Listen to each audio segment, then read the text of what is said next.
What if a drone swarm patrolled the skies over the Battle of Britain? A young woman sits at a plotting table in a wooden hut on the Kent coast. The room smells of warm Bakelite and stewed tea. A chinograph pencil rolls a quarter-inch when a lorry rumbles past outside on the chalk track, then settles. She is watching a cathode screen for shapes that haven't arrived yet. Here is the question this channel wants to sit with tonight. What if, in the summer, those radar girls were watching for crude bombers? The things that came across the channel first were not crude at all. What if a drone swarm, crude, expensive, radio-guided, entered the Battle of Britain before a single German pilot crossed the coast? It sits high on the improbable list, that premise, and yet, follow the thread a little way and see where it goes. If the channel helps you sleep, a like and a subscribe mean a great deal. And if you want to leave a comment, tell us where you're listening from and what time it is there. Now, fix your pillow. Take one slow breath in through the nose and let it go through the mouth. Feel your shoulders drop. Let your jaw go soft. The bed has your weight.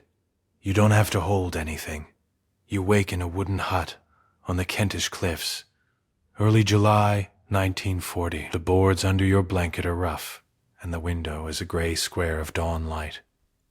Below the cliff face, the channel is almost still. Above you, just outside, you can feel it more than hear it.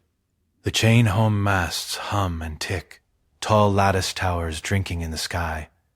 Searching, the sky this morning is empty. That is the good news. The bad news is that France fell 3 weeks ago, and across 22 miles of grey water, someone is standing in a requisitioned office in Pas-de-Calais, looking at maps, deciding what to send.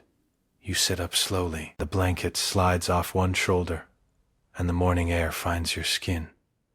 Cool, salt-heavy, carrying the faint iron smell of the sea.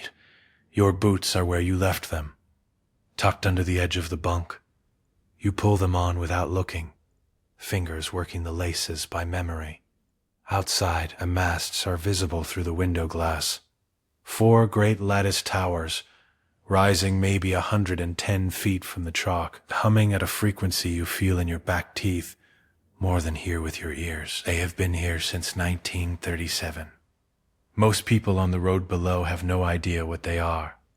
Some official story about radio research. The masts say nothing, they only listen. You push through the door into the corridor, and then into the operations room. The plotting table takes up most of the space. It is a large map of southern England, and the channel rendered flat under glass, grid squares ruled in chinograph, place names printed in clean black type. Dover, Folkestone, the Thames estuary, curving away to the northeast. The French coast, just visible at the bottom edge. Around the table stand the plotters, most of them waifs, each with a headset pressed to one ear and a long wooden rake in hand, the kind you'd use to move chips on a casino floor. They are moving colored counters across the glass. Each counter carries a number and an arrow. Each counter is an aircraft, or a formation of aircraft, or a question mark. The duty controller sits on a raised dais above the table, watching. He has a telephone handset and a view of the whole picture. When the counters move, he sees it. When the picture changes, he speaks. He is the calm center of a system that extends in every direction, far beyond this wooden hut. This is the thing to understand about what Britain has built. It is not a radar station. It is not even a chain of radar stations, though the chain-home masts are part of it. It is a system. The Air Chief Marshal Hugh Dowding built it, argued for it, fought the Treasury for it, and kept faith with it when other people wanted more aircraft and fewer telephone cables. What he understood, and what most of the Luftwaffe does not yet understand, is that knowing where the enemy is matters more than having the biggest force in the air. Raw numbers of aircraft are nearly useless without coordination. Coordination requires information. Information requires a net. The net works like this. The chain home stations on the coast read the sky for incoming aircraft. The observer corps, men with binoculars and plotting boards stationed inland, take over once aircraft cross the coast, and radar loses them in ground clutter. All of it flows by telephone line into Fighter Command's filter room at Bentley Priory, is sorted and verified. Lent passes out again to group and sector control rooms, and then to the squadrons, sitting in their deck chairs beside their aircraft on the grass. The Hurricane can be airborne in under 3 minutes. A pilot scrambled with accurate information does not waste fuel searching. He arrives at height, in position, with warning. That is the difference. You watch the plotters and say nothing. One of them lifts her rake and nudges a counter. 3 squares east, checks something on her pad, nudges it again. Another writes a time on a slip of paper. The date today is the 7th of July. In 3 days, the Luftwaffe will begin attacking channel convoys in earnest, and a Spitfire pilot over the Dover Strait will fire his guns for the first time in this battle, and the official record will mark it. The Battle of Britain has begun. The counters on the glass table are still. The masts hum. The channel sits gray and quiet outside. Not for much longer. The weeks move like weather. July is convoys. The Luftwaffe comes at the ships in the channel. Coal freighters mostly. Slow and low in the water, crossing between Thames and West Coast ports, because the rail network cannot carry it all. The attacks are probing things. Not yet the main event. Dornier 17s in tight formations, escorted by 109s flying top cover, coming down on the water at angles that make the ships hard to defend. The RAF scrambles to meet them. Pilots learn quickly that a 109 with altitude has the advantage, and that the radio can lie. The reported position of a raid is always a little stale by the time it reaches you. You follow it through the filter room reports. Numbers on paper, but behind each number is fuel burned, altitude lost, a decision made in seconds at 300 miles an hour. The month closes gray and damp. Britain has lost aircraft and pilots. So has Germany. Neither side has yet committed everything. August is different in character. The air thickens with intent. On the 13th, the day the Germans name Adlertag, Eagle Day, the Luftwaffe launches the opening of what it means to be the decisive blow. A massed assault on airfields, radar stations, the infrastructure of the air defense itself. The raids come in waves. Manston is hit. Lympne takes craters across its grass. The chain home station at Ventnor on the Isle of Wight goes off the air. The masts damaged. The receiver hut burning. What saves the system is that it is not built in a single place. It is distributed, wired together, redundant by design. Ventnor goes dark, and the gap is partially covered by other stations, partially filled by mobile units, partially masked with dummy transmissions, so German signals intelligence cannot be certain. The station is dead. The net is torn, but it holds shape. The second half of August is the hardest stretch. The Luftwaffe settles into a pattern. Large formations crossing the coast in the southeast. The 109 escorts stretch to its range limit, the bombers targeting the sector airfields of No. 11 Group. Biggin Hill is hit 6 times. In 2 weeks, Manston becomes almost unusable.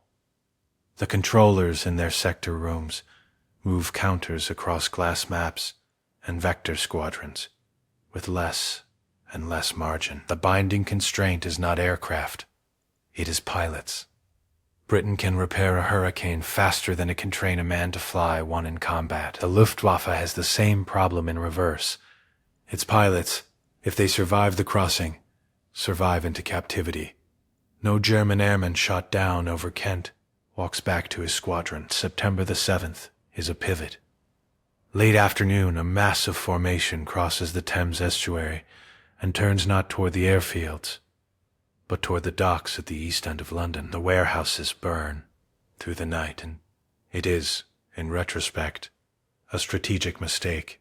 It lifts the pressure from the sector airfields at exactly the moment when those airfields are closest to breaking, but it does not feel like a reprieve from inside it.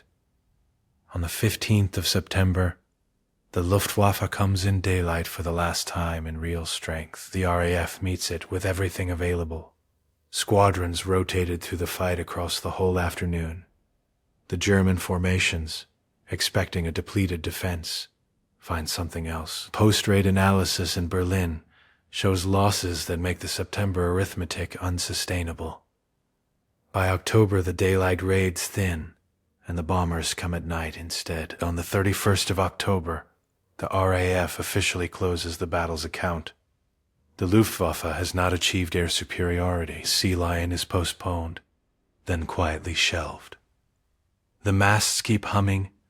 The plotter nearest to you sets her headphones down on the table. Not a dramatic gesture, just a careful placement, the cord looped once so it doesn't tangle.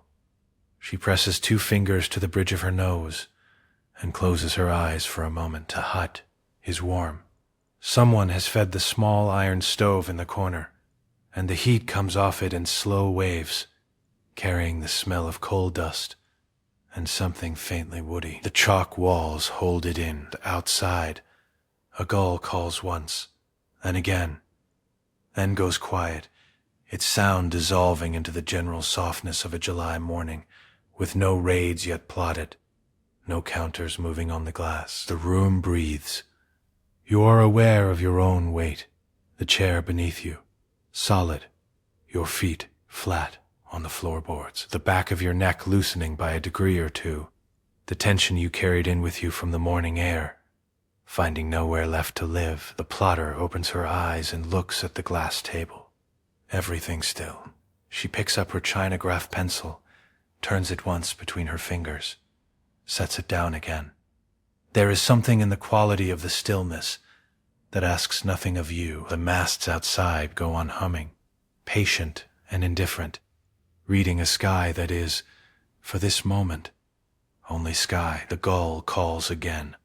Farther away now, its voice thinning out over the cliff edge and down toward the water. Your breath slows. You are aware, somewhere beneath the July morning in the chalk hut and the smell of warm bakelite, of the bed you are lying in right now, the weight of the blanket, the give of the pillow under your head, your shoulders settled, your hands loose. The plotter reaches up and tucks a loose strand of hair behind her ear. A small, private gesture. She isn't thinking about you. She is just here, in a warm room, waiting for the sky to tell her something. The stove ticks once. Your eyes are a little heavy. That is fine. Let them be. The channel outside is gray and still, and the masts read nothing, and the morning holds, and there is no need to do anything at all for just this moment. Just breathe. The men who run this battle are far from this hut. Hugh Dowding sits at Bentley Priory in Stanmore, a Victorian house with good grounds and terrible plumbing, 18 miles from central London. His desk carries more paper than any man should have to read. He is 67 years old, and his pilots call him Stuffy, which is not affectionate exactly, but is not unkind either. He does not fly. He does not make speeches. He built the system, and he tends the system. And when the Air Ministry asks him to throw more squadrons into the southeast than he can afford to lose, he says no in writing, and keeps the letter. That is his whole character, and it is enough. 30 miles southeast of Stanmore, at Uxbridge, Keith Park runs No. 11 group from a bunker, sunk into the ground beneath a converted gymnasium. His group holds the southeast corner. Kent, Sussex, the Thames estuary, the sector airfields closest to France. Every major raid crosses his map first. He flies his own Hurricane most mornings, not in combat, but low over his airfields, watching. He is a New Zealander, quiet and precise, and he makes his decisions quickly and does not revisit them. Further north, Trafford Leigh-Mallory commands NUM 12 Group, covering the Midlands and East Anglia. His squadrons cover 11 groups' airfields when Park's pilots are up and fighting. He believes in large formations, the big wing, 5 squadrons flying together, and Park believes in getting small numbers into the air fast while there is still time to intercept. Neither man has stopped arguing. The argument costs energy that neither side has to spare. London. In a room below the Treasury building in Whitehall, Winston Churchill reads the casualty summaries and knows that the country does not yet understand how close the arithmetic runs. He says things in public that are large and sustaining, and probably necessary. In private, he asks the same question, repeatedly, to anyone who will answer it honestly. How many pilots do we have? And how many can we lose before the number means something? The answer, always, is not enough and not many. Across the water on the other side of that gray 22 miles, Hermann Göring has the same problem stated in different terms. His 109 pilots can reach the English coast and fight for perhaps 20 minutes before the fuel curve turns them back. His bombers, unescorted, are too slow and too vulnerable. Escorted, they are chained to the speed of the slowest aircraft in the formation. The channel that protects Britain also limits Germany. Every sortie is a precision exercise in distance and time, and there is no margin for weather, for navigation error, for a fight that runs 5 minutes long. Both sides are counting pilots. Aircraft can be replaced. Slowly, Castle Bromwich is turning out Spitfires at a rate that surprised the Air Ministry. But a pilot takes 18 months to train to the standard that this battle demands. And it is July now, which means the pilots flying today are the ones there are. The plotter beside you shifts in her chair. The headset cord has caught on the table edge, and she works it free without looking, her eyes still on the glass. The door opens behind you. Cool air, footsteps, the smell of outside, damp grass, exhaust from somewhere. A new girl is young, younger than you expected, with her hair pinned back in a way that looks recently learned. She sets her bag under the chair, pulls on her headset, and the plotter beside you stands, stretches both arms above her head without ceremony, and is gone. The table is still. The shift has changed. The masts go on. The plotter who just left, you watch her through the small window as she steps outside into the evening air. The sky behind the masts is pink, a soft, uncomplicated pink, the kind that belongs to good weather tomorrow, the kind that has nothing to do with war. The 4 lattice towers rise against it, black geometry against color, and she walks beneath them without looking up. Her coat is buttoned to the collar. She has her hands in her pockets. She turns onto the chalk path and her footsteps go quiet. She doesn't know yet. That is the thing you hold on to, watching her go. She doesn't know what July will sharpen into. The convoys, the airfields, the nights the docks burn on the horizon. She walks in the last of the pink light, and the masts hum above her, and the channel below the cliffs is dark glass, and none of it has happened yet. The window holds her a moment longer. Then the path bends, and she is gone. The room around you settles.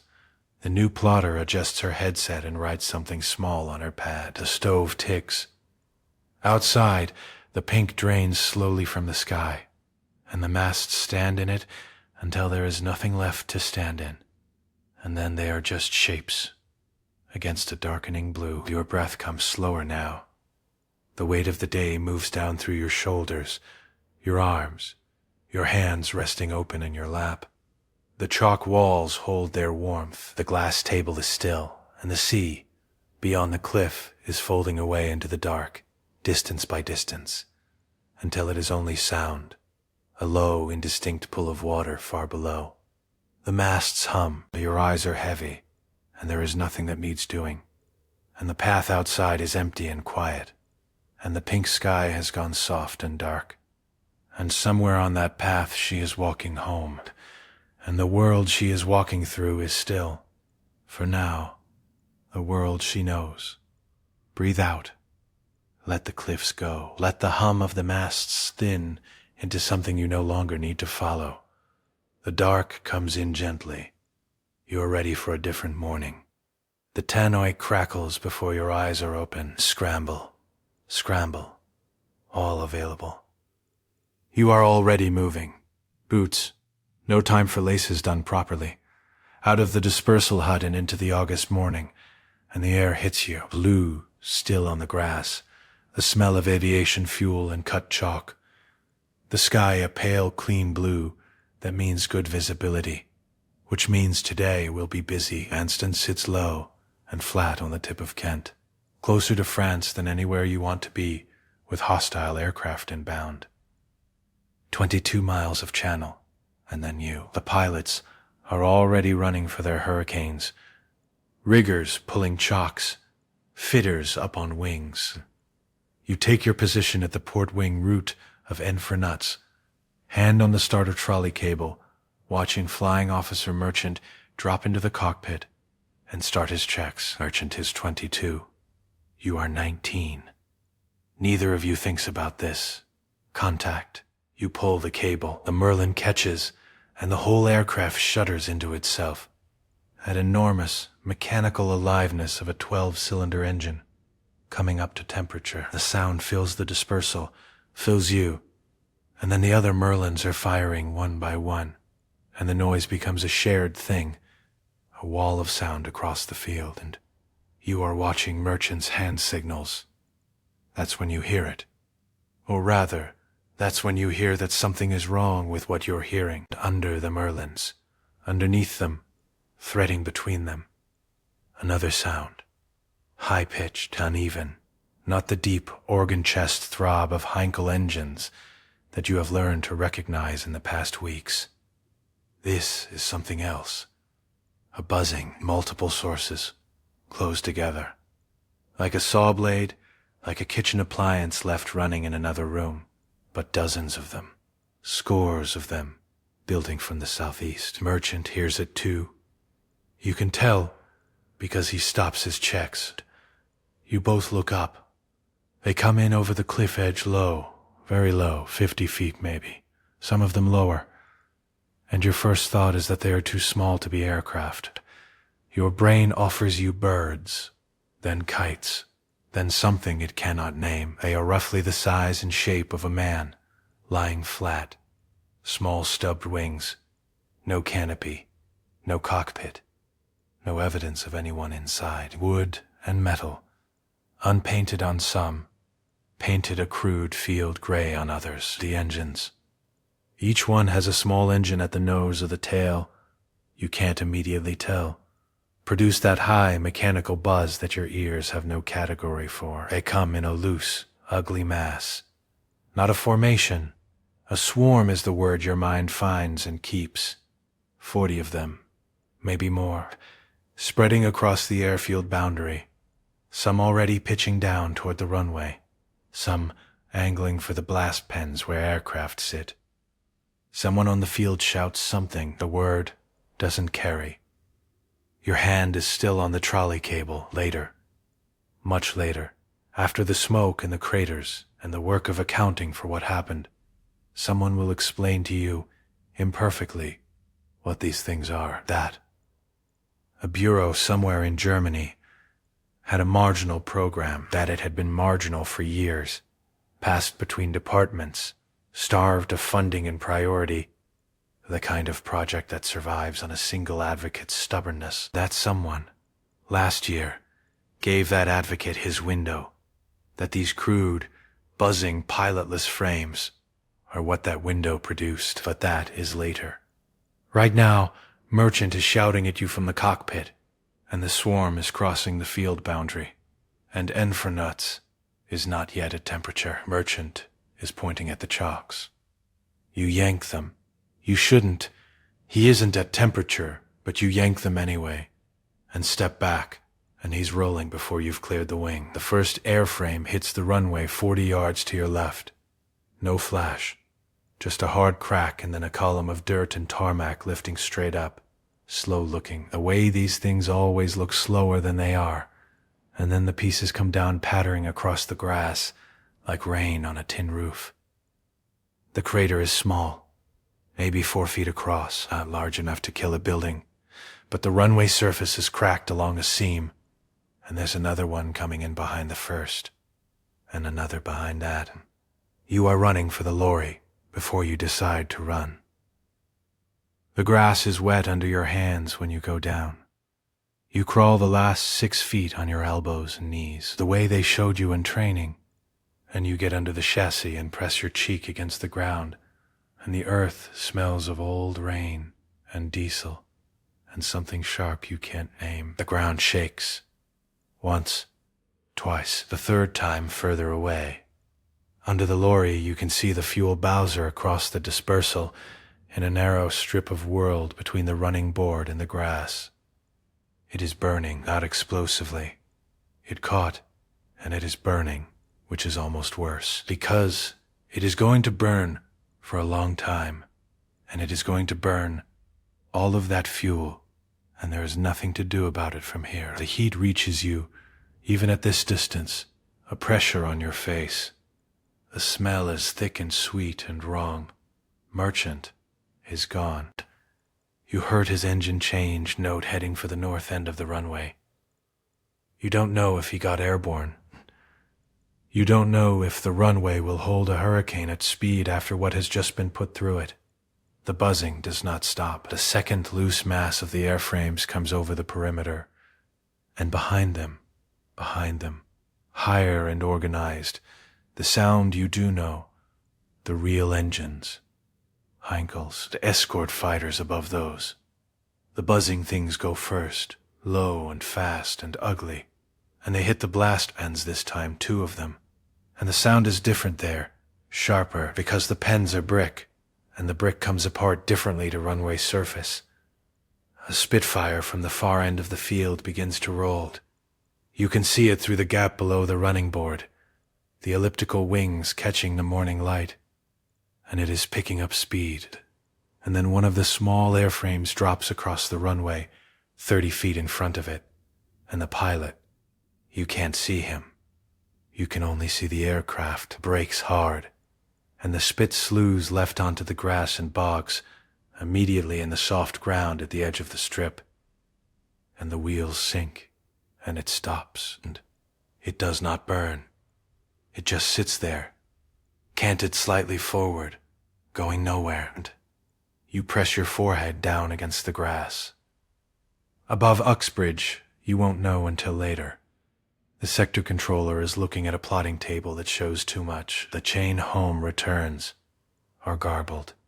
The small airframes are there and not there. The returns fragmentary. The filter room, trying to resolve contacts that keep multiplying and shrinking and don't behave like anything in the assessment manuals. Plots appear. Plots vanish. The board is full of numbers that don't add up. The bowser burns. The runway has 3 craters in it now. You climb out from under the lorry when the engines have gone. The field is quiet in the way that follows noise. Not peaceful, just emptied. 3 craters on the runway, 1 on the taxiway. The blast pen bricks scattered across 40 yards of grass. The bowser is still going. Someone has got a foam extinguisher on it, but it won't be enough, and 2 men stand back watching it with the particular stillness of people who have correctly calculated that there is nothing further to do. Merchant got airborne. You find this out an hour later from the duty sergeant. The runway held, barely. 3 aircraft lost on the ground, not to bombs, to the craters, to the bogged Spitfire, to a hurricane that taxied into blast pen rubble in the confusion and bent its undercarriage. The Heinkels that came behind the swarm dropped on the fuel store in the station workshop, and 1 stick fell short into a barley field. 6 men injured, 2 seriously. A small raid, by August standards. And yet, Over the next 3 weeks, you don't see it as a shape. You see it as work. You see it as longer hours and shorter nights, and the same questions asked differently each morning. How many serviceable? How many craters filled? How long for the mast at Reich? But the shape is there. Park is rotating squadrons faster than the training pipeline replenishes them. 11 Group is taking from the north, taking from 12 Group, taking from everywhere available, and what arrives at Biggin Hill and Hornchurch and Manston are pilots who have flown Hurricanes for 11 weeks total, some of them 9, and who have never seen a swarm contact and don't know what the radar return looks like. Which is fine, in a way, because the radar return is no longer reliable enough to stake a scramble on. The masts are the problem no one can solve cleanly. The crude bomber carries a large bomb, and a large bomb hitting a mast is decisive. And the mast comes down, and it takes days to repair, and everyone understands the loss immediately. The swarm airframes carry small warheads. A single one hitting a mast does limited damage, cracks a guy wire, dents a cross member.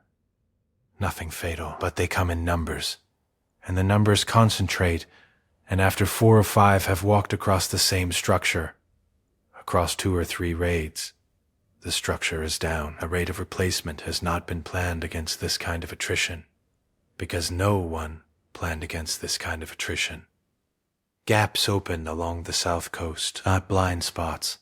The system never goes completely dark, but places where the picture goes soft, where the filter room sees a possible and not a certain, where the controller has to commit aircraft on thinner information. The observer corps fills what it can. Men with binoculars on cliff tops and village church towers and coastal hill farms, telephoning what they hear before they see it, because the buzzing of the small airframes carries clearly in still air, and a trained observer can give 30 seconds warning by ear alone. 30 seconds becomes valuable. 30 seconds is the difference between a pilot with wheels up and a pilot still taxiing. At Bentley Priory, Dowding reads the daily summaries. The numbers inside them are a language he knows precisely. Sorties, losses, serviceability rates, hours per pilot, radar coverage percentage by sector. He has read these numbers long enough to read past them, to hear what they are not quite saying. The small airframes are crude. A third go into the channel. A third more miss their targets by enough to matter. The warheads are small. A Hurricane can take a near miss and fly home. And still they come. Late August, the raids come earlier now, and you are always tired.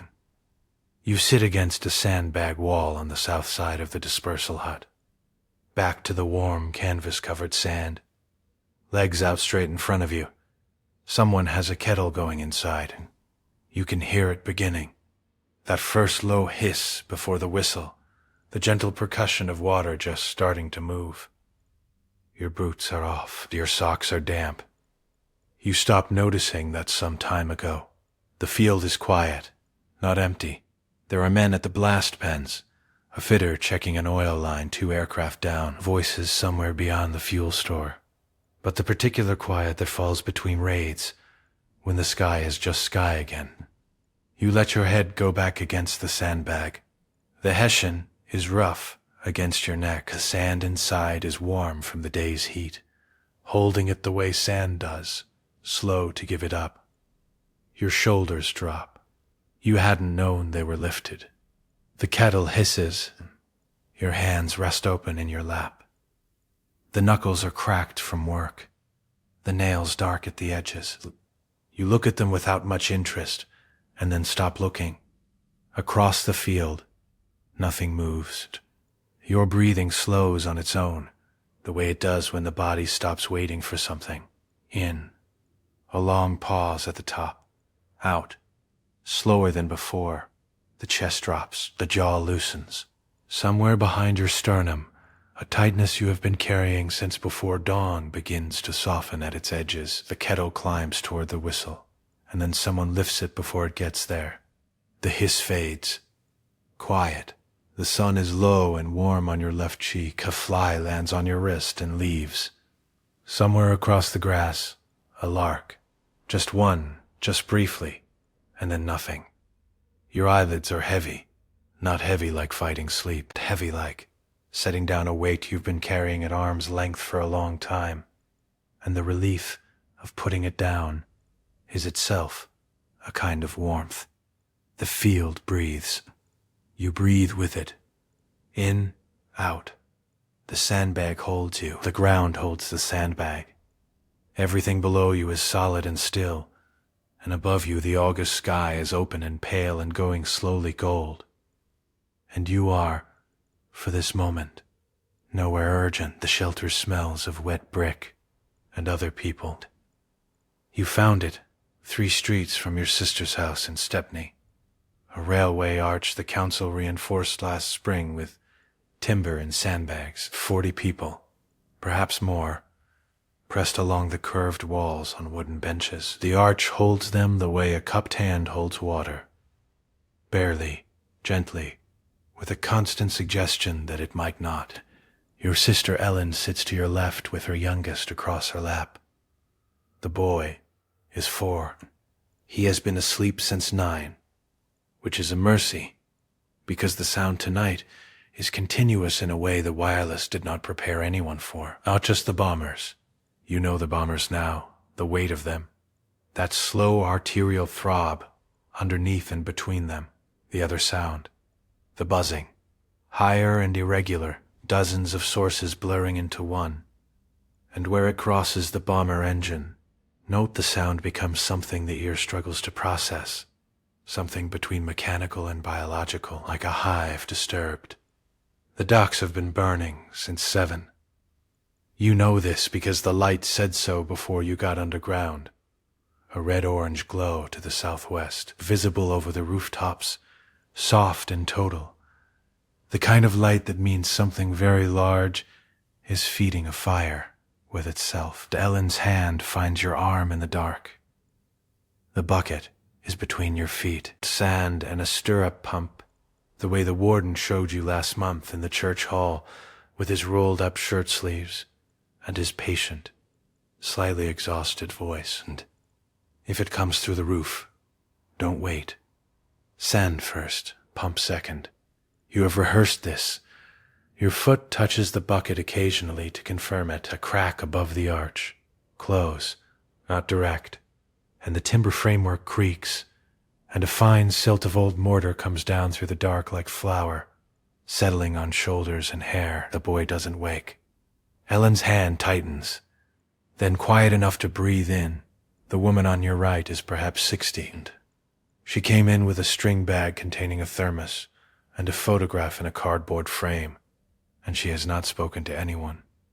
The photograph sits face down on her knee, and you don't know why face down, and you don't ask. The government holds.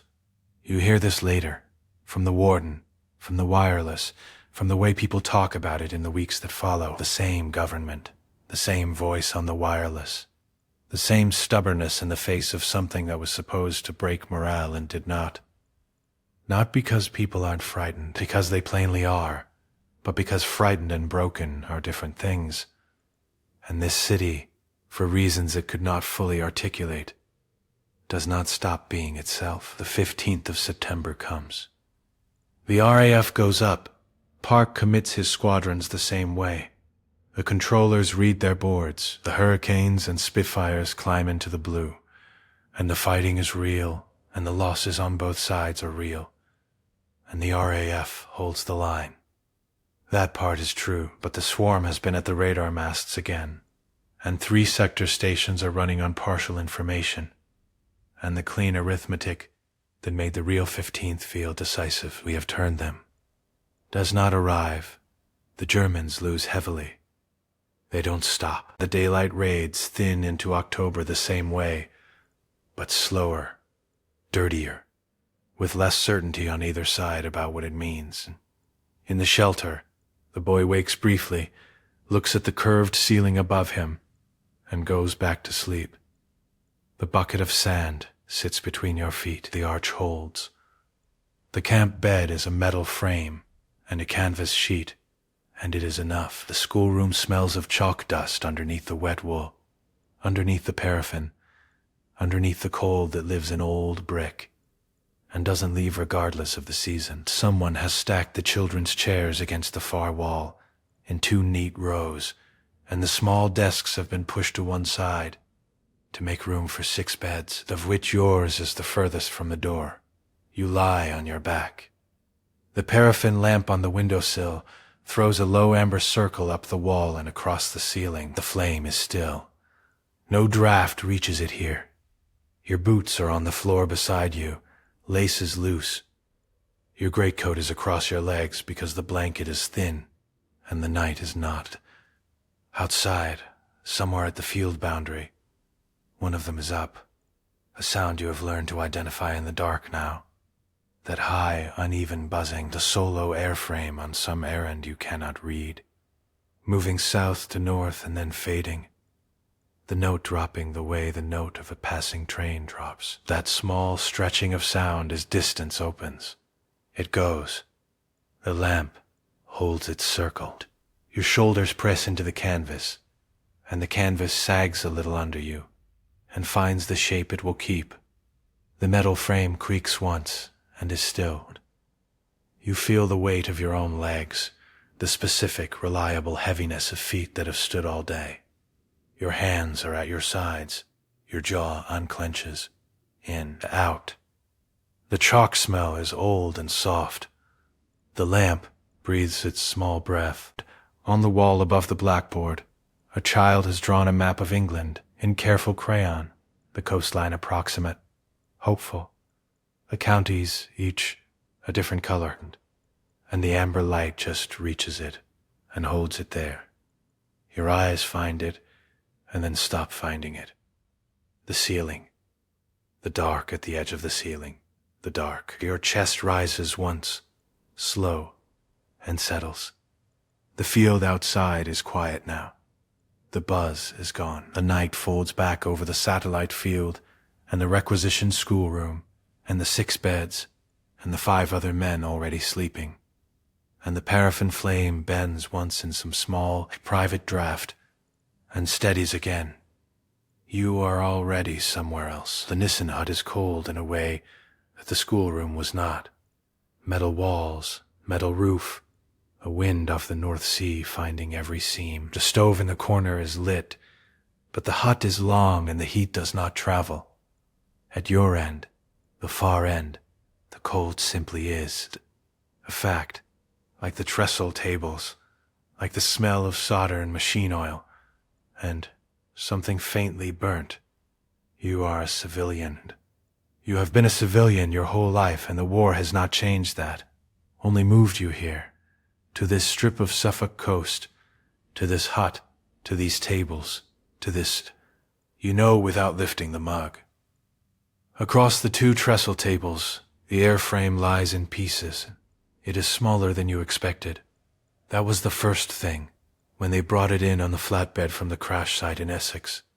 The smallness, the wingspan of perhaps 4 meters, maybe a little more. Pressed aluminium, some of it buckled from the impact, some of it surprisingly intact. The engine is a simple 2-stroke, the kind a determined amateur could identify. Nothing secret in itself. The fuel tank is small. The range was never going to be exceptional. You know all this already. What you came for is on the bench to your left, the radio receiver. What remains of it? 2 of the boards are cracked, and 1 is gone entirely. Somewhere in the Essex field, probably, or in pieces too small to recover. But 1 board is here, and you have been looking at it for 3 days. And last night, something became clear. You pick up the soldering iron. The tip glows orange-red in the dimness. You set it down again without using it. The guidance is radio. Of course it is. What else could it be at this stage? From this distance, a signal comes from a ground station, probably in France, and it rides a specific frequency, and the receiver picks it up, and small servo motors translate it into movement. Crude, effective, scalable, which is the word that sits in your chest like something cold and separate from the weather, scalable. You can make 100 of these for what you spend on a Heinkel crew. That is the problem in its simplest form. But a radio signal can be jammed. You write this down in the margin of your notebook, though you have written it before. Signal can be jammed. Then, underneath, must know exact frequency, must know transmission pattern, must be its source, or near enough. The mast at Bodsey is 2 miles up the coast, and you have friends there, or people you knew at university, who are now doing work you are not fully read into. The conversation is beginning. It has been beginning for 2 weeks, in corridors and over bad canteen food, and in notes passed between departments, with the careful vagueness of people who are not sure yet what they are allowed to say to each other. The wind presses against the curved roof. One of the servo motors is on the bench in front of you, tiny, precise, almost delicate. You turn it in your fingers. The gear teeth are fine. Someone made this carefully. Someone on the other side of the channel sat at a bench, not entirely unlike this one, and soldered these joints, and tested this mechanism and was satisfied. You set it down, pick up your mug. The tea is cold. You drink it anyway. The sergeant's name is Howell, and he has been operating winches since he was 16 years old, first in a Welsh coal mine, and then on a crane in Cardiff docks, and now here, on a hillside above the Weald, in the November dark, with a cable drum the size of a cartwheel, and a corporal who keeps dropping things. Steady, Howell says, not to the corporal, to the cable itself, which is new and stiff and wants to coil back on itself, given any excuse.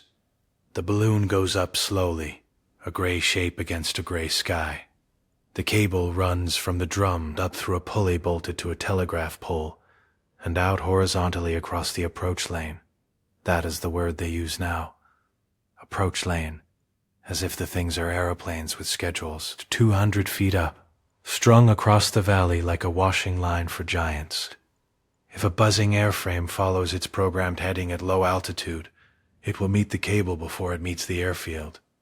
Whether it works depends on the airframe's exact altitude. Howell knows this. He writes it in his log and does not say it aloud. 3 miles east, in a field that has grown barley for 40 years, a farmer named Crick watches 2 army sappers dig holes in his good earth. He has been told what the holes are for: pipes, buried shallow, connected to a pump in the barn, connected to a tank of paraffin. At night they will light the ends, and from above it will look like a burning fuel dump. The sappers hit flint and swear. Crick brings them tea. He stands at the edge of the first hole and looks at what they are building in his field and thinks about next year's crop, or the absence of it. Will they come for it? He asks. One of the sappers wipes mud from his face. That's rather the idea, sir. Crick nods, walks back to the farmhouse, does not look at the field again. On the coast road between Hythe and Folkestone, a requisitioned furniture van sits with its rear doors open and its engine running. Inside, a civilian technician and 2 RAF signals operators work around a transmitter the size of a wardrobe. They have been at this particular frequency for 11 days, not jamming it yet. Listening, mapping the transmission pattern, the pulse intervals, a slight drift that happens when the ground station warms up. When they know it well enough, they will begin to push noise into it. Not bluntly. The noise will be shaped, matched, patient. The van smells of hot electronics and damp wool and the egg sandwiches nobody finished at lunch. At a cliff-top post above Beachy Head, a girl named Priya has a clipboard and a pair of navy binoculars, and a watch with a cracked face. Her job is to count the splashes when a barrage cable brings one down into the sea, or when a jammed airframe loses its heading and spirals in. She marks the time, the rough bearing, the approximate distance from shore. November alone, 14 splashes. December, 9, then 11. then a week with none at all, when the weather closes in, and even the buzzing things cannot fly. She marks them all. The clipboard goes to a dispatch rider every evening. She does not know where the information goes after that. She knows it goes somewhere, which is enough. The Observer Corps doubles its listening posts by December. By January, there are 3 times as many. They learn the sound precisely, not a Merlin, not a Junkers, not anything crude. The flat, angry buzzing, like a hornet amplified 100-fold, with a particular rhythm when the engine is under load, climbing. They learn to hear it through wind, through rain, through the sound of their own breathing. You do not know any of this, of course. You are in the Suffolk hut, or on the Beachy Head cliff, or in the Cardiff signals van, and the other side of the channel is a darkness you reason about, but cannot see. But it is there. In a requisitioned factory outside Bordeaux, a production foreman named Kleist walks the floor at 6 a.m. and counts what he has. 11 completed airframes. The target was 30. The aluminium allocation came in short again, not because the mines stopped producing, but because 3 separate departments at the Air Ministry have filed competing priority orders. And somewhere in the middle of that paperwork, Kleist's quota was cut by 40%. He has the letter. He keeps it in his breast pocket because he is the kind of man who keeps things that might be useful later. The Argus engines are the other problem. The 2-stroke runs well enough in September. In November, in the wet cold off the Atlantic, the carburetors ice. 7 out of the last 18 test launches failed before the airframe reached the coast. 1 came down in a French village, and Kleist spent a day he did not have dealing with the consequences. He writes his morning report. He writes it carefully, without blame, with numbers only, because numbers are harder to dismiss than opinions. The numbers are not good. Somewhere above the Pas de Calais, at 11,000 feet, a Dornier carries the relay equipment, the forward radio link that extends the guidance range over the channel. That keeps the signal strong enough to steer the airframe to its target. The Spitfire finds it in 40 seconds. The pilot does not see the Spitfire coming until the first burst hits the port engine. He pushes the nose down. The second burst takes the tail. The Dornier comes apart over open farmland, and the relay equipment goes with it. And 2 more planned launches tonight have no forward link and will be scrubbed. This is the 4th relay aircraft in 3 weeks. At a briefing room in St. Omer, a Luftwaffe signals officer draws a line through another name on a roster. He looks at the men left on the list. Experienced relay operators, trained specifically for this, irreplaceable on a 6-week schedule at minimum. He caps his pen. "We need fighters for the relay aircraft," he says. The operations officer across the table says nothing. The fighters are needed for the fighters. Everyone knows this. At a meeting in Berlin that November, a man from Messerschmitt uses the word diversion. He means it precisely. Every kilo of aluminium that goes into an unmanned airframe is a kilo that does not go into a 109. And the 109 is what stands between German pilots and the RAF. The RAF is still there, still flying, still producing aircraft in factories the Luftwaffe cannot quite reach. He does not use the word again. He does not need to. The program continues. It continues because it was Göring's program, and nobody in that room is ready to tell Göring the arithmetic. So the swarms come, less frequently than planned, less accurately than claimed.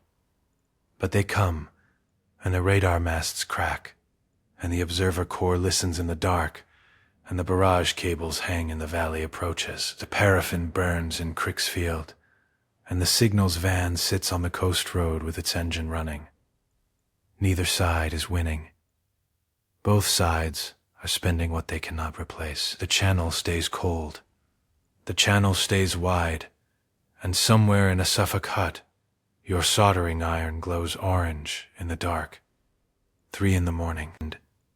You know this without checking because the last time you checked it was 2:45, and nothing has changed except your eyes, which ache now in a way that is past ordinary tiredness, past the kind of tired that sleep fixes easily. You set the soldering iron in its cradle. The tip fades from orange to red, to nothing. Rain has started on the corrugated roof. Not a downpour, a steady, patient rain, the kind that has decided to stay. It fills the hut with a sound like distant applause, like something enormous breathing slowly overhead. You lean your head back against the wall. The metal is cold through your hair, but you do not move. You close your eyes. The radio board is still there on the bench. You know every trace on it now, every joint, a one capacitor you are not sure about, a burn mark at the edge that might mean something, or might mean the airframe simply hit the ground hard. It will be there in the morning. It will be exactly as uncertain in the morning. The rain steadies. Your shoulders drop. You had not known they were up. A smell of solder cools, and what is left is just the hut.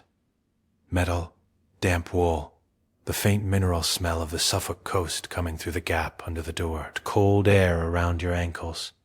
Warmth, slowly from your own body settling. Your hands are in your lap. You stop thinking about them. The rain says the same thing over and over on the roof. Not words, just the weight of water on metal. Regular, patient, indifferent to airframes and frequencies, and the man in the furniture van on the coast road, and the 14 splashes on Priya's clipboard, indifferent to all of it. Your breathing slows to match it, without you deciding to. In, the rain, out. The rain, your jaw loosens. Your neck, the ache behind your eyes, softens at its edges. The soldering iron is cold now. The board is on the bench. The rain does not stop.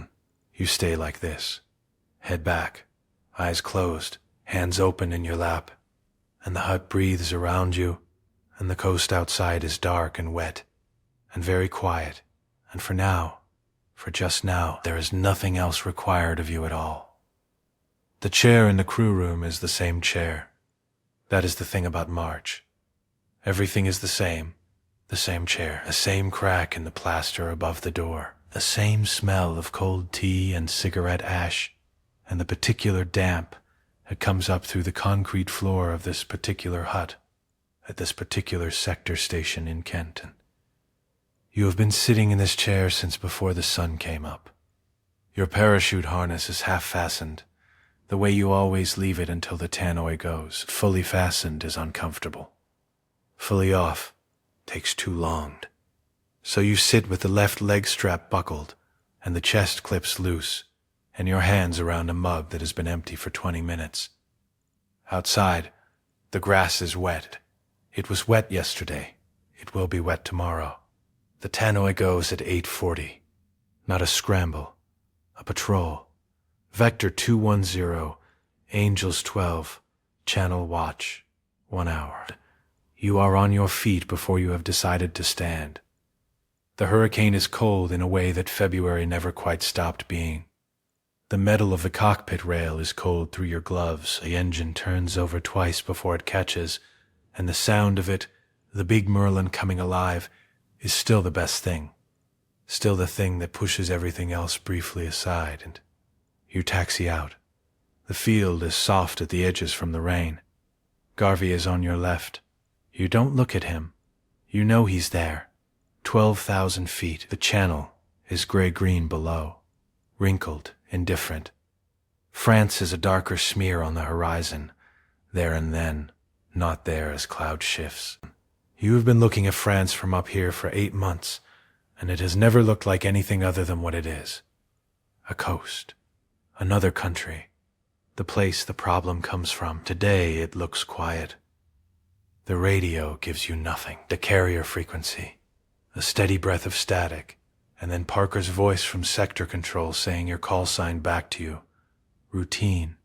Just confirming you're there. You confirm you're there. You're there. The hurricane sits steady. At 12,000 feet on a clearish morning, she almost flies herself. And you let her, mostly. Your hands rest on the controls without gripping. You learned to stop gripping sometime last October, when your forearms were so tired after a sortie that you couldn't hold a pen to sign the form. You watch the sea, nothing comes. That is the whole sortie. The jammers on the coast road have been doing their work, and the night raids took nothing critical last week, and the buzzing things, when they come now, come in ones and twos rather than swarms.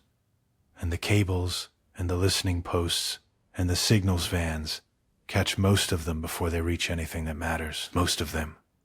You know a man at Biggin Hill who was there the morning one got through the net in January. He doesn't talk about it. You don't ask. An hour out. Parker's voice in your ear, steady as always. And you bank south and then east, and the coast of Kent comes up ahead. Brown and green. Ordinary. You let out a breath that has been held, you think, for most of the winter. Garvey's hurricane is a dark shape to your left, and you look at it for a long moment. He rocks his wings, slightly, for no reason, and you rock yours back. That's all. You begin to descend. The wheels touch, and the hurricane settles, and the sound changes. The clean roar of flight becoming the rough complaint of grass and weight and friction. And then you are slow. Then you are stopped. You sit in the cockpit for a moment after the engine cuts. The silence is enormous, the kind that has texture to it. Your ears ring very faintly, and beyond the ringing is birdsong. Actual birdsong, a blackbird somewhere near the hedge line, entirely unconcerned. You climb out. Your legs are stiff. You don't hurry. The walk to the dispersal hut is maybe 100 yards across wet grass, and you take all of it. The sun is out now, properly out, a March sun that has remembered it's nearly April. No real heat yet, but the light is long and clean, and it falls across the airfield at an angle that makes the grass look almost gold. You put your face up to it for a second. Just a second. Garvey is already ahead of you, his parachute slung over one shoulder, his helmet dangling from his other hand. He doesn't look back. Inside the hut, someone has left a window cracked. The stove is low, but the room holds warmth from the morning. 2 other pilots are asleep already. One on his back with his arm over his eyes, one on his side facing the wall. Your bunk is the far one, under the small window. You sit on the edge and pull off your gloves. Your hands are pale, slightly dented from the glove seams. You look at them for a moment, then set them on the floor. You don't take your boots off. There isn't the point. You lie back. The sun comes through the small window in a rectangle, warm and exact, and it lands across your chest like something placed there deliberately. Your flying jacket takes the heat and holds it. Your arms go heavy. Your shoulders find the mattress. The blackbird is still going, outside, somewhere past the hedge. Your eyes close on their own. The sun doesn't move, or it moves too slowly to notice. And the warmth stays on your chest, steady, and the bunk holds you completely, and the blackbird's song gets quieter, or you get further from it, and the hut breathes around you, slow and warm. You wake with a start, and for a moment you don't know where you are. Then the smell of it reaches you. Cutting oil. Swarf, the particular cold that sits in a large building at 2 a.m. that no amount of bodies and machinery quite shifts. And you know, a factory. You've been asleep maybe 15 minutes on the bench in the break room. Your cheek creased from your own coat sleeve. Someone is shaking your shoulder. Lines moving again. You sit up. The thermos is there, where you left it, on the bench beside you. You wrap both hands around it, even though it isn't especially hot anymore. The warmth is relative. Back on the floor, The noise is constant and physical. You feel it as much as hear it. Presses, rivet guns, the conveyor, moving its slow, deliberate way past your station. The overhead lights are hard and white, and they make everything look slightly unreal, slightly flat, like a photograph of a factory rather than a factory. You take your place. The piece in front of you is a spar section, a portion of what will eventually become the wing of a hurricane. Right now it is metal and holes and nothing more. Your job is to check the rivet spacing along one edge with a gauge and pass it on or pull it back. You've done this 11,000 times. You stop counting after a while. The woman to your left is Marion. She's been here since the line opened in 1940, and she knows things about hurricane subassemblies that the engineers at Hawker would probably find interesting. She doesn't look up when you return. She just slides the next piece forward. You check it. Outside, it is November 1941, and the war is not over. This is the plain fact of it, and everyone in this building carries it. The way you carry your coat, always, without thinking, the weight becoming normal. It wasn't going to be over in 1940. You knew that. Most people knew that. Even in the bad weeks of August and September, when the radar gaps were widening and the buzzing things were coming in off the channel. With their small, horrible cargo, Britain didn't fall. The channel didn't disappear. The Navy was still there, and the government was still there, and the factories were still there. This factory, this line, this gauge in your hand. But it is longer now. It is longer and harder, and the shape of it stretches forward into time in a way that is difficult to look at directly. You pass the piece along. The question, the actual question, is production. You understand this the way you understand the cold in this building, not as an idea but as a physical thing. Germany is large. Germany's industry is large. Germany makes aircraft, and so does Britain, and the difference is that Germany is making them from the center of a continent, and Britain is making them on an island, with Atlantic convoys at one end, and a channel at the other, and shadow factories in the Midlands at the middle. This factory. These hands. You pick up the next piece. Marion passes you her thermos without looking at you. You pour half an inch of tea into the cup and drink it. It's sweet. She takes a lot of sugar, and lukewarm and the best thing you've tasted all night. You hand it back. The line moves 2 more hours until the shift changes, until gray light comes through the high windows, until you walk out into the cold Coventry morning, and your breath shows white. For now, the gauge, the rivet, the piece, the next piece, the piece in front of you, has a small burr on one edge. You feel it before you see it. A catch against your thumb. Reach for the next. While your hands work, your mind does what it always does. On the long middle stretch of a night shift, it wanders. You've heard the figures, or some of them. Castle Bromwich alone turned out over 3,000 Spitfires in 1941. 3,000. You try to hold that number in your head and it won't fit. It's too large, too abstract. What you can hold is this. The line you're standing on has not stopped, not for the bombing in November last year. Not for the weather, not for the buzzing things that came in off the channel through the summer and autumn of 1940 and left craters in airfields and gaps in the radar chain. The line did not stop. Shadow factories in Birmingham, in Bristol, in Gloucester and Manchester, and here in Coventry, none of them stopped. Some of them moved.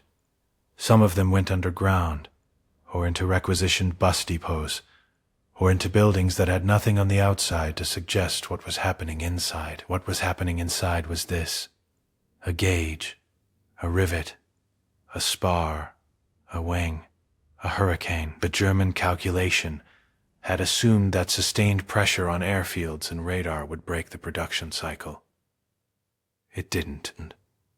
You can't bomb a shadow factory you can't find. You can't jam a production line with radio. You set the next piece through. Marion says, without looking up, "My brother's ship came in Monday." Southampton? Liverpool. Liverpool means Atlantic. Atlantic means the convoy ran the whole length of it and made it. Not all of them do. That's the weight under the relief in her voice. The understanding that his making it home means others didn't. The Luftwaffe has long-range aircraft now. More of them than the alternate version of this war might have produced, because the factories and the aluminum and the engineering that went into the swarm program had to go somewhere when Berlin recalculated, when the crossing didn't happen, when the shelving of Sea Lion, quiet, undramatic, a simple acknowledgement that the Kriegsmarine could not put enough tonnage across the channel to matter, freed the air war to look for other angles. Shipping was an angle. The convoys are getting through, but the cost is real. More Focke-Wulfs out over the Atlantic. More tonnage lost per crossing. More telegrams. More waiting at Liverpool docks. And yet the convoys keep running. Lend-Lease came in the spring. American equipment, American food, American machine tools arriving in the holds of ships that the Royal Navy and the Merchant Fleet together kept moving. The island is fed. The island is fueled. The factories have the aluminium, but Britain is not losing. Those are different things. And in November 1941, the difference between them is everything. The reason Sea Lion was shelved is the same reason it was always going to be shelved. The German Navy, what existed of it, could not protect a crossing. The Royal Navy would have been waiting in the Channel. They knew it in Berlin, in our world, and they know it in this one too. No drone changes that arithmetic. No swarm, however clever, however damaging at the margins, floats a battleship into the Straits of Dover. The Channel is still there. The Navy is still there. You pick up the gauge. The piece in front of you is clean. You pass it on. Your brother's name is Thomas. And you don't know this. You are Marion, or you are standing next to Marion. But somewhere, out in the North Atlantic, 3 days ago, Thomas was on the 4-to-8 watch in weather that did not care about him at all. Let yourself be there for a moment. The deck moves under your feet in a way that isn't rhythmic, it isn't predictable. A long roll to port that just keeps going past the point where you've decided it will stop, and then a shudder and a recovery, and spray coming over the bow in a sheet that hits your oilskin like gravel. The cold here is not the cold of a factory at 2 a.m. It is the kind of cold that has intent. It finds the gap at your collar and the place where your gloves end at the wrist, and it puts itself there specifically, and stays. You hold the rail and watch the dark. Somewhere off the port quarter, you know this more than see it, is the corvette, HMS Meadowsweet, or something like it, small and violent in the water, rolling 30 degrees in this sea without apparent concern. She's been there since the Clyde. Her presence is a specific kind of comfort, the kind that reminds you exactly what it is you need comforting from. The convoy is 41 ships, and you counted them leaving the estuary, the way you always count, the way every man on every watch counts. You don't know how many will reach Halifax. You watch the dark, and the dark gives nothing back. The Eastern Front opened in June 1941. This is the thing that nobody in the German drone program wanted to say out loud, and that happened anyway, because Hitler's calendar was not built around the swarm. It was built around something older and more fixed. His conviction about the East, about Russia, about what he'd written down in the 1920s in a book that nobody took seriously enough. The swarm was a tool. Russia was a belief. Tools get redirected. Beliefs do not. Operation Barbarossa began on 22 June 1941, not in our world alone, here too, on the same date, for the same reasons.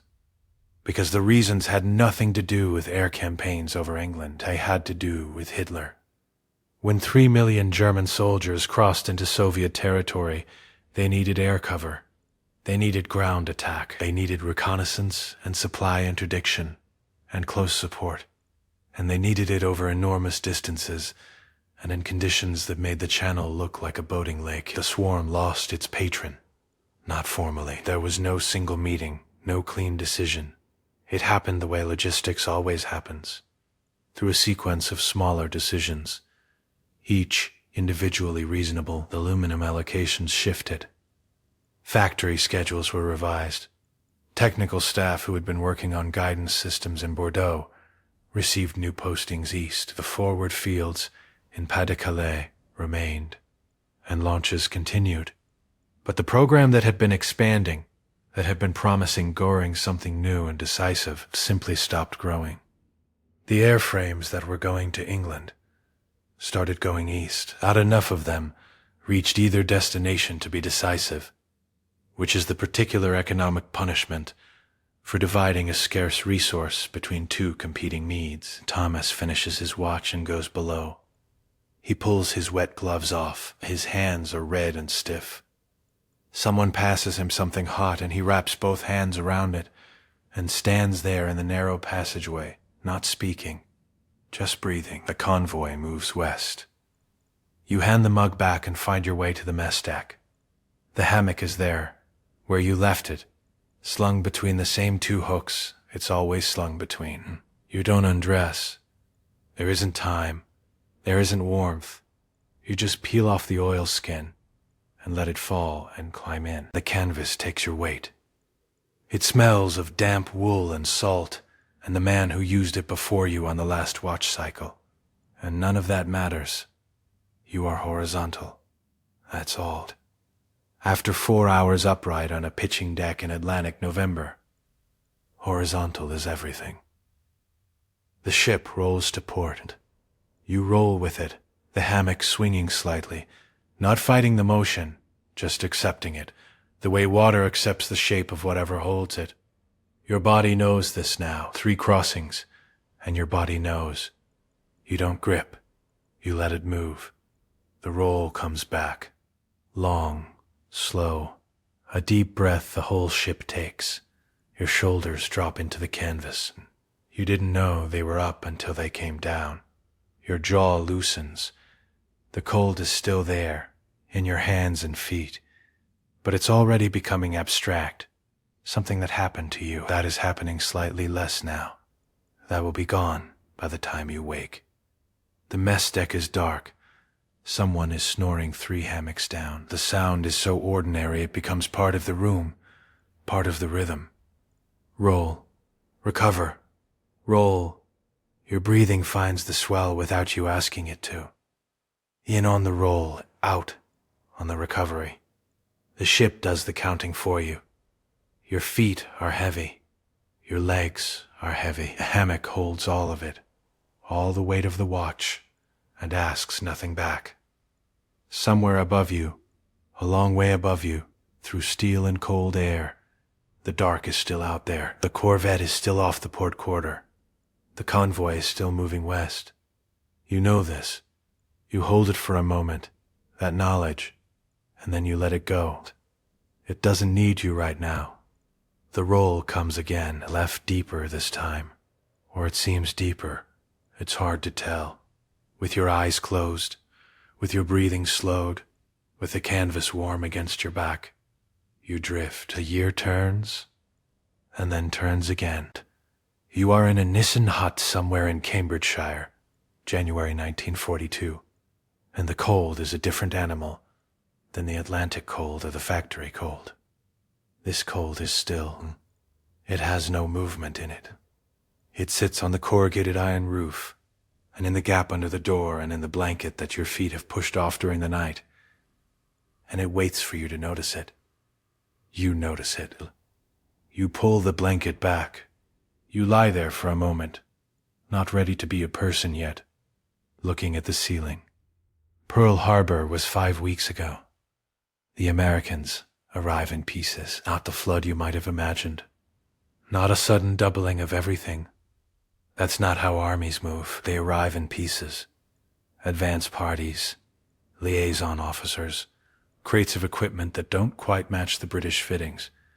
Men who are cheerful and cold and slightly shocked by the food. By spring, there are more of them. By summer, they are a presence. By autumn 1942, the 8th Air Force has its bases, its B-17s, its daylight precision doctrine that the RAF has already tested and paid for and quietly moved away from. The RAF will bomb at night. The Americans will bomb in daylight. Together, in theory, the pressure is continuous. In practice, it is 1942, and the bomber offensive against Germany proper is running 18 months behind the schedule our history followed. Britain spent 1940 fighting for its radar chained. It spent 1941 keeping its factories moving and its convoys running and watching the Eastern Front open, and calculating, carefully, what that meant. There was less left over for building a strategic bomber force from the ground up. The 1,000 bomber raids are a 1943 problem, not a 1942 one. The Americans are still learning.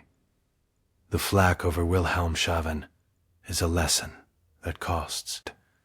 You are in a briefing room in Suffolk, November 1942. The smell is coffee, American coffee, which is different from the RAF tea that's soaked into these walls, and the difference is still slightly startling. And chalk, and the particular anxiety of men sitting very still. The target is on the board. Your mouth is dry. This is just biology. You've learned not to add a story to it. The briefing officer speaks, and you watch the board and your hands are folded on the table in front of you. Still, and that takes some of the effort that might otherwise go somewhere less useful. Around you, the other crews are doing their own versions of the same thing, their own ways of being very quiet inside the noise of what is coming. Outside, the B-17s are being fueled. The strategic arithmetic by early 1943 is not in doubt. Out in Berlin, not really. Not among the people doing the honest counting. Germany is fighting in North Africa and losing. Germany is fighting in the Soviet Union. And the winter there has already eaten entire armies. Germany is being bombed. Not yet at the scale that our history saw, but the curve is climbing. The drone program is a footnote now, a section in reports that nobody senior reads carefully. The channel is still there. The island is still there. The factories never stopped. A map at the end of this war will not look identical to the one you might remember. The lines will sit a little further west. The cost in reaching them will be higher. The cities that were rubble in our world will be rubble in this one, but the rubble will have taken longer to make. This is what a longer war means, not a different ending, a harder path to the same destination. The line stops at 6, out dramatically.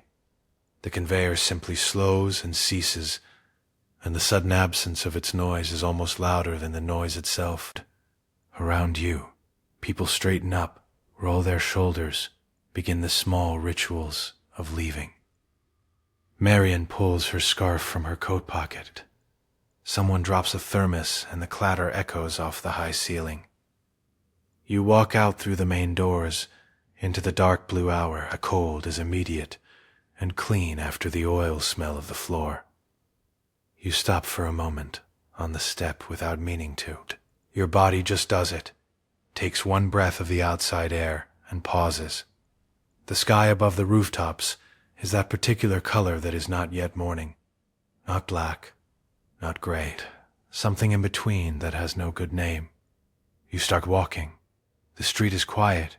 Your footsteps are the loudest thing in it. Past the terrace houses with their blackout curtains still drawn.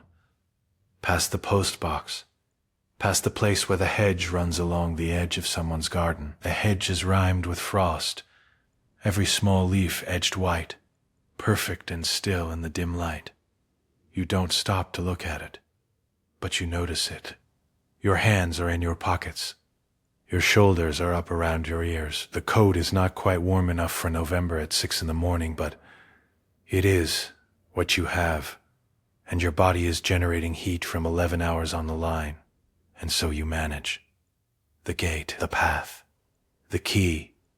The kitchen is cold, colder than outside somehow, the way unheated rooms collect cold and keep it. You don't light the stove. You don't put the kettle on. You pull out the chair at the table, and you sit down in it with your coat still on and your bag still on your shoulder, and you just stop. The window above the sink shows the same blue dark as the sky outside. Your hands are in your lap. Your breathing slows, one breath and then another, the rib cage dropping, the shoulders finally coming down from where they've been all night. The war is large and far away and very close, and it will still be there in 8 hours. For now, there is just the chair, and your own weight in it, and the quiet. You wake slowly. The ceiling is familiar, that particular crack running from the light fitting toward the window, the one you've been meaning to report to the landlord since February. The wallpaper behind the headboard is a pale green with a small repeated motif, flowers or leaves, and it was old when you moved in, and it is older now. The seam above the skirting lifting slightly where the paste gave up. 1971. Spring. London. You know this because the light through the curtains is that particular thin gold that belongs to April mornings, and because somewhere below a van is making its way up the street, and the engine note is a sound that belongs to now and not to then. You lie still for a moment and let the morning arrive. The flat is 2 rooms and a kitchen and a bathroom so small you have to turn sideways to get past the cistern. It is yours. This matters more than it would have once. There was a time, not your time, but near enough to feel like memory, when having a room that was yours and quiet and warm was not something you took for granted. You swing your legs over the side of the bed. The floorboards are cold through your socks. The kettle is electric, which still feels slightly like a luxury. It is also slow. The element has been struggling since winter, and it makes a particular climbing whine as it heats. And you stand by the kitchen window while you wait. The window faces south, and the roof lines of Lambeth step away from you in the morning light. The gaps are mostly filled now. Mostly. There's one patch 3 streets over where a cleared bomb site only got its building last year. A low brick block. Nothing fancy. Functional. For 25 years, that rectangle of rubble and Rose Bay willow herb was just there. A held breath in the row of terraces. The city has been exhaling, slowly, since 1946. Since 1946, not 1945. The kettle reaches its wine and clicks off, and you pour the water over the tea bag, and the steam rises, and you cup the mug in both hands. 1 extra year, and it sounds small when you say it like that. 1 year, but years are not small things, not when they are happening. A year is 12 months of convoys and ration books and telegrams arriving at doors. The year is 1 more winter of coal allocations and darned socks, and the particular tiredness that has no name because it isn't sleepiness. It's deeper than that, more structural, the tiredness that lives in the bones and the institutions and the stones of the buildings. Britain climbed out, is still climbing. The NHS came, a year later than it did in the other history. The Festival of Britain happened.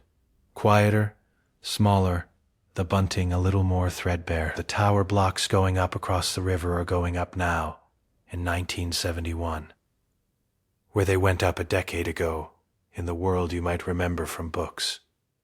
The skyline is lower. The pace of everything is a beat slower. You take your tea to the window, and down in the street the van has stopped. Outside, the newsagent and the driver is unloading.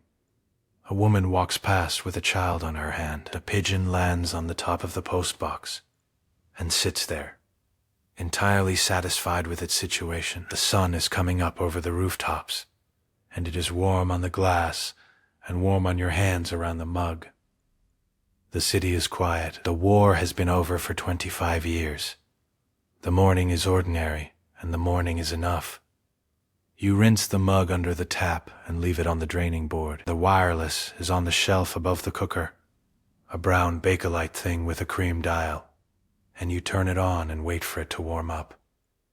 It does this slowly, the sound arriving in pieces, the hiss, a half word, then the full signal resolving into the Today program, a man's voice reading something about the docks, a dispute, a vote.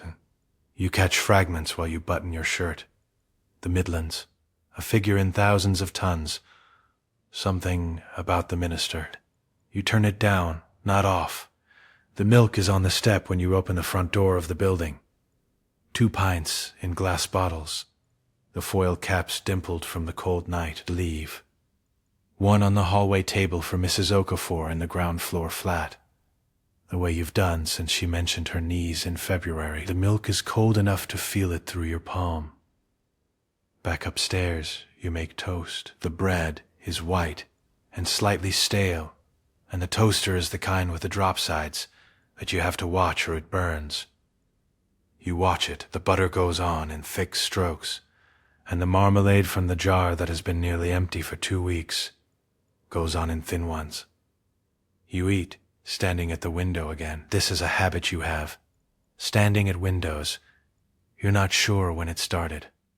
The street below is waking up in the gradual way of streets that have been doing this for 100 years. The newsagent's board outside reads something about Vietnam and something about prices, and the postman is coming along the pavement with his red bag, moving at the same unhurried pace postmen have always moved, as if time is a suggestion. The cars parked along the curb are a little older than you might expect. Not dramatically, you'd have to know to notice. A Hillman Minx that would have looked dated by the mid-60s elsewhere. The Morris Oxford still going, which it manages because parts are still available, because the factory is still open, because the recovery came slower and the replacement cycle stretched. Small economies compounded over 25 years produce a world that looks like itself, but lagged, like a translation that is accurate, but slightly off the rhythm of the original. Rationing properly ended in 1958. People don't talk about it much now, but the habits it made are still here, living quietly inside ordinary routines. The butter spread thin, the bread finished, the jar kept until it is genuinely emptied. You put your coat on. It's a good coat, wool, bought second-hand 2 winters ago from a stall in the Portobello Road. It will last another 5 years at least, and you intend to let it. Out on the pavement the air is cool, and smells of bread from the bakery 2 doors down, and of diesel from the main road. You turn toward the tube. The pavement is uneven near the corner where a root has lifted the flags, and the council have been meaning to fix it, according to the small painted stones someone placed there as a joke, since 1969. A woman you half know from the newsagent nods as she passes. You nod back. The city moves around you at its ordinary pace. A bus goes by, red, full. The child on a bicycle rings a bell at no one in particular. You walk. The morning is mild. The sun is between the buildings. The tube is warm and smells of hot metal and newsprint. And you find a seat near the door, and the carriage fills around you. A woman with a shopping basket. 2 schoolboys with ties loosened already. A man in a British Rail uniform, reading the Mirror. The train pulls out of the station and into the dark tunnel, and the lights flicker once, the way they always do at this particular stretch, and then steady. Someone has left a newspaper on the seat beside you. The Guardian, yesterday's. You pick it up. Page 3 has a map.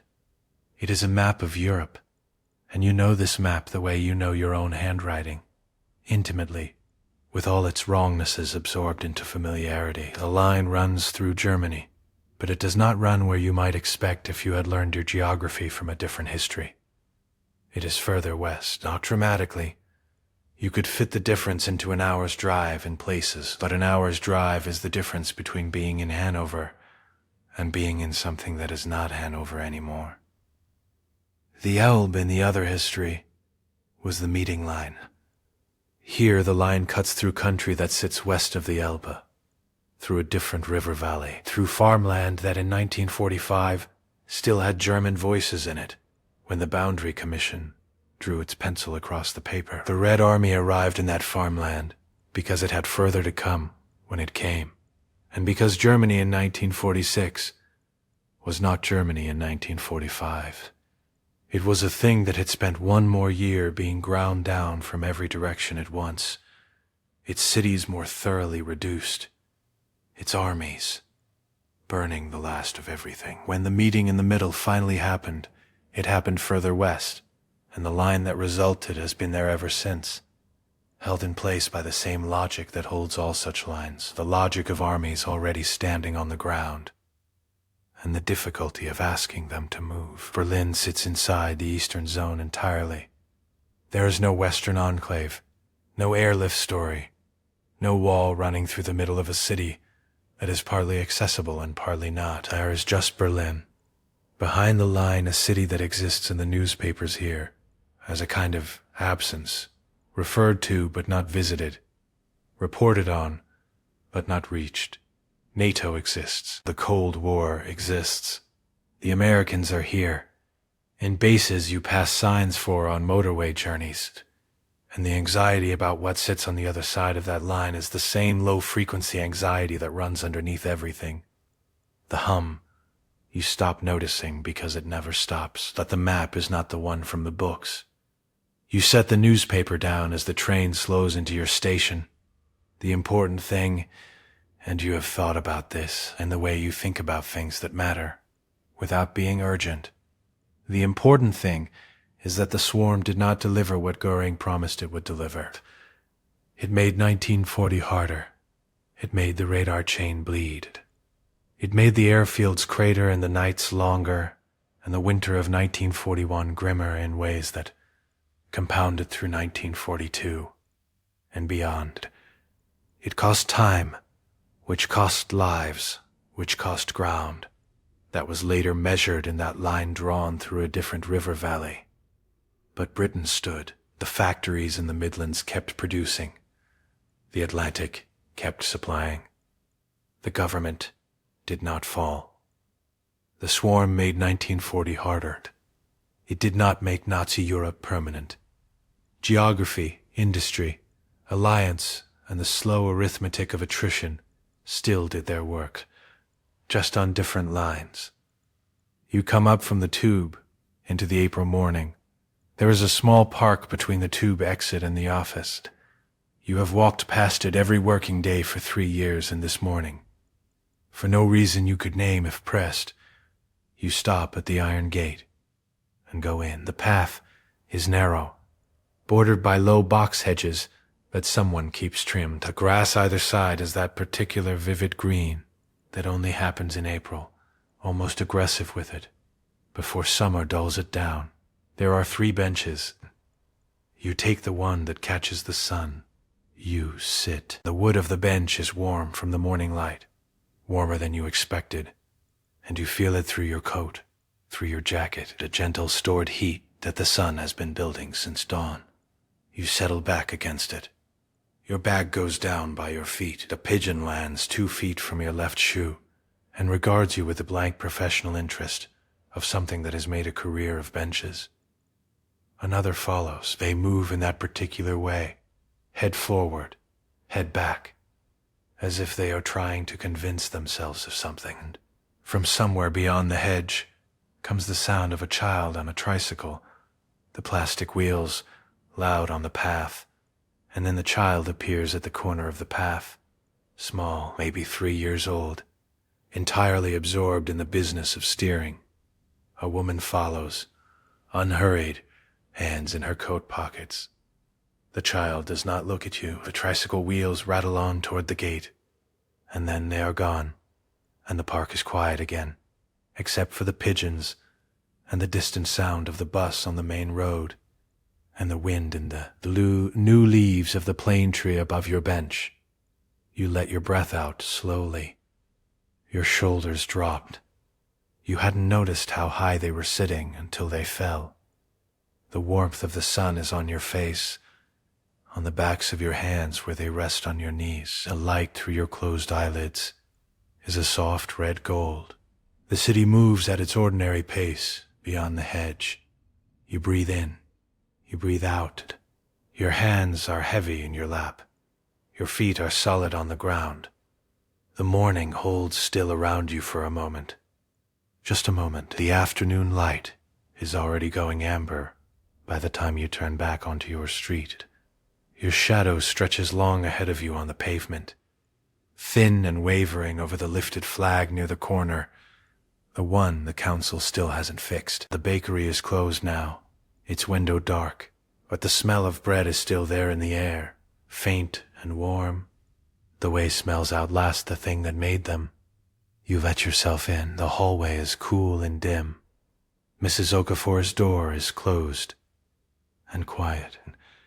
You take the stairs slowly, one hand on the rail, not because you need it, but because there is no reason to hurry. Your key in the lock, a door swings open. The flat holds the particular stillness of a room that has been empty all day. Dust in the light, the mug still on the draining board where you left it this morning, the wireless. Off, the Bakelite dial cool when your fingers brush it. You don't turn it on. You take your coat off and hang it on the hook behind the door. You sit on the edge of the bed to unlace your shoes and set them side by side on the floor. The mattress gives under you. The pillow is cool when you lower your head onto it. The curtains are not quite closed. A gap of 2, maybe 3 inches, lets in the last of the April light, and a small breeze comes through it. Barely anything, just enough to lift the edge of the fabric and let it fall. Lift and fall. Lift and fall. The ceiling is familiar, the crack from the light fitting toward the window. Outside, the city moves at its ordinary pace. A bus, the door somewhere. A child, calling out. The sound cut short as someone closes a window against the cooling air. A breeze lifts the curtain again, and the light shifts across the wall, and your eyes are heavy, and the sounds outside soften, one by one, as if the city is turning itself down gently. The altered London sits around you, a little slower, a little quieter than it might have been. Your hands are still on the blanket. Your breath is long and even. The curtain moves. You let the edges go soft. The light through the curtain gap is nearly gone now. The last of it lies in a thin bar across the floor, orange-pink, the color of cooling metal. You watch it from the bed. It shortens as you watch. Inch by inch, the shadows reclaim the floor, and the bar of light pulls back toward the wall, and then it is gone, and the room is the soft gray of early evening. You lie still. Your body is heavy in the good way. The mattress has the shape of you now, warm and fitted. Your hands are loose on the blanket. Your feet have stopped being cold. The altered city outside doesn't announce itself. It just sits there. The slightly older cars, the border drawn further west, on every map and every newspaper. The rationing habits that stayed in people's bodies long after the books were closed. It doesn't explain itself. History rarely does. You carry it the way you carry anything you have always known, without thinking about it, until you do. You think about it now. Here in the quiet, the drone swarms changed the shape of things. They made the summer of 1940 harder and longer and uglier.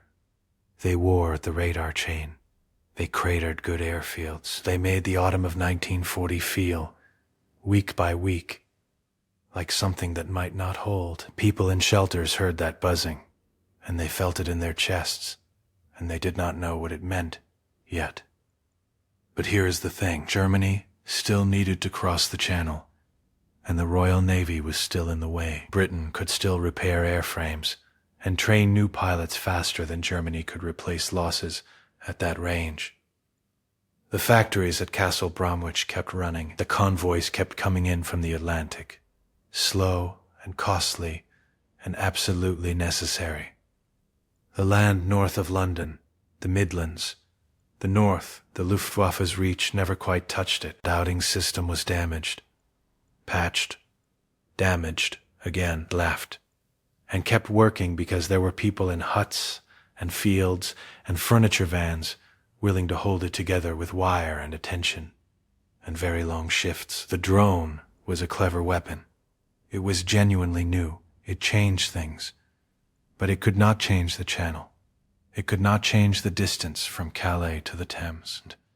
It could not manufacture aluminium it didn't have, or train pilots faster, or make the Atlantic narrower, or move the Midlands south within range. The things that decided the war were not the clever ones.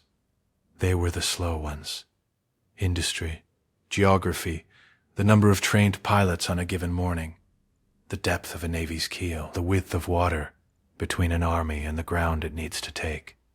Those forces are patient. They don't announce themselves. They just sit there, heavy and enormous, and eventually everything bends around them. Even a strange new sky over Kent. Even something genuinely unprecedented, genuinely capable of changing the color and texture of the fight. Even that, in the end, moved inside the same old gravity. The bar of light is gone from your floor now. The room is gray and soft and still. The curtain lifts once in the evening air and settles. The sounds from the street have dropped away to almost nothing. A bus, far off. The click of someone's gate, then quiet. Your breath is slow and even. Your body is heavy and still and warm. You let your eyes close. Your eyes are closed now. The room is dark behind them. That particular dark that isn't empty, that has texture and warmth, and the small sounds of a place where you live. The curtain, the street, the slow in and out of your own breath. You are not in 1971. You know that. You are in your own bed, in your own year, in the room you fell asleep in. The ceiling above you is your ceiling. The weight on your chest is your blanket, your duvet, the familiar press of fabric you chose or were given or have simply had so long you stopped noticing it. It has your warmth in it now. You put it there, lying here, just being a body that breathes. Feel that, the pillow under your head, the exact give of it, the way it holds the shape of you, your shoulders dropping into the mattress, the backs of your knees, your heels, each place where you touch the bed and the bed holds you back, steady and certain, not asking anything of you. Your jaw is loose. Your hands are open. There is nothing you need to do right now. Nothing to monitor, nothing to report, nothing to move or carry or fix. The shift is over. The long watch is done for tonight, and you have set it down and walked out into the dark air, and the dark air is your bedroom, and it is safe, and it is yours. Breathe in slowly. Hold it for just a moment. Feel your ribs widen. Feel your chest lift once, full and easy. Let it go. Your body knows how to do this. It has been doing it your whole life. This long, patient business of breathing and resting and letting the hours pass without you having to manage them. It does it whether you pay attention or not. You can stop paying attention now. The sounds in your room are small and familiar. Whatever they are, a house settling, a window, the particular silence of your street at this hour, they are yours. You know them without having to name them. They are the sounds of a place that is not asking anything of you tonight. Your legs are heavy, not the heavy of tired, not the heavy of dread, the heavy of a body that has done its day and is ready to be stilled. Your muscles are loosening one by one, slowly, without being asked the way they always do when you stop asking things of them. Your feet are warm. Your hands are warm. The warmth spreads up through you, chest and shoulders and the back of your neck, and you let it. You are here, right here, in this bed, in this dark, in this body, which is the only place you have ever actually been, and the only place you need to be right now. The curtain lifts, or it doesn't. The street outside is whatever it is, quiet, or nearly quiet, or full of the distant ordinary sounds of a city doing its sleeping. None of it needs you. You are not in a hut on a Kentish cliff. You are not in a factory in the early gray hours. You are not in a shelter listening for a buzzing in the sky. You are not anywhere the war could reach. Not tonight. Not in this bed. Not in this room. You are here. Your breath is slow. Your eyes are closed. The dark is soft. Stay there. Think about them for a moment. Not as facts. Not as a chapter in something. Just as people. The woman at the plotting table, moving a counter across a map at 2 a.m, her feet cold on the wooden floor, her eyes dry from watching. She had a name. She had somewhere she would rather have been. She moved the counter anyway. The mechanic flapped under a lorry with his arms over his head, the ground shaking, the smell of burning fuel rolling across the airfield in the hot morning. He didn't know how it would end. He got up when it stopped, and he went back to work, a boy on watch in the North Atlantic, salt in every crease of him, watching water that wanted to take his ship. He was 20, perhaps. He stood his watch. The farmer in his barley field, watching sappers dig, a woman in the shelter, with her child pressed against her side. The man in the furniture van on the coast road, headphones on, listening for a frequency. The observer in the field with her notebook, writing down what she heard in the sky. None of them knew. That is the thing that sits with you, quiet and enormous, in the dark. They could not see to the end of it. They only had the day in front of them. Cold or hot, frightened or steady, or both at once. And they got through it. And then they got through the next one. They made the world you are going to wake into tomorrow. Not by winning anything dramatic in a single morning, by lasting, by being present and useful and afraid, and doing it anyway, day after day, through a summer and an autumn that had no guaranteed ending. It could have gone otherwise. You know that. The channel held. The factories kept running. The system held together. But none of it was certain. It was people, choosing, under pressure they didn't ask for, and you owe them something you can never repay. The best you can do is know it. Lie there and know it. In your warm bed, in your safe room. In the world they lasted long enough to pass on to you. Let it settle, soft and heavy, like a hand placed gently over yours. You wonder, sometimes, what the small things are doing, not the great decisions, not the speeches or the strategies or the names that end up on monuments, the small things. The counter moved across a map at 2 a.m, a mechanic who pulled the chocks when someone shouted. The woman in the furniture van holding a frequency in her headphones, listening for something she didn't fully understand yet, writing it down anyway. None of them thought they were holding anything back.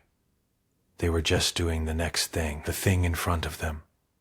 The thing that was theirs to do that day in that cold, in that noise, with those particular hands.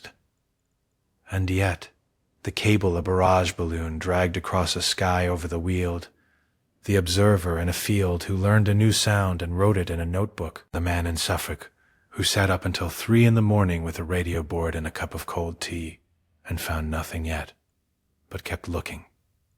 They were not generals. They were not making policy. They were just present, just paying attention, just refusing, quietly, without fanfare, to stop. And the larger weather, the enormous cold structural weather of the war, moved around them, bent, slowed, found them harder to pass through than it expected, and you lie in the dark and you think about your own days, the ordinary ones, the ones that don't feel like anything, the phone call you made that took effort you didn't have, the thing you kept doing even when it seemed to matter to no one, the small consistency, the shilling up, the staying, the quiet persistence of just being a person who does what they said they would do in a room without applause. And you wonder which small thing in your own life might be holding back a larger weather than you know. The dark is soft. Your breath is slow and even. The question doesn't need an answer tonight. Let it rest there, open and warm, like a door left ajar onto a lit room. You are safe. You are warm. Sleep well.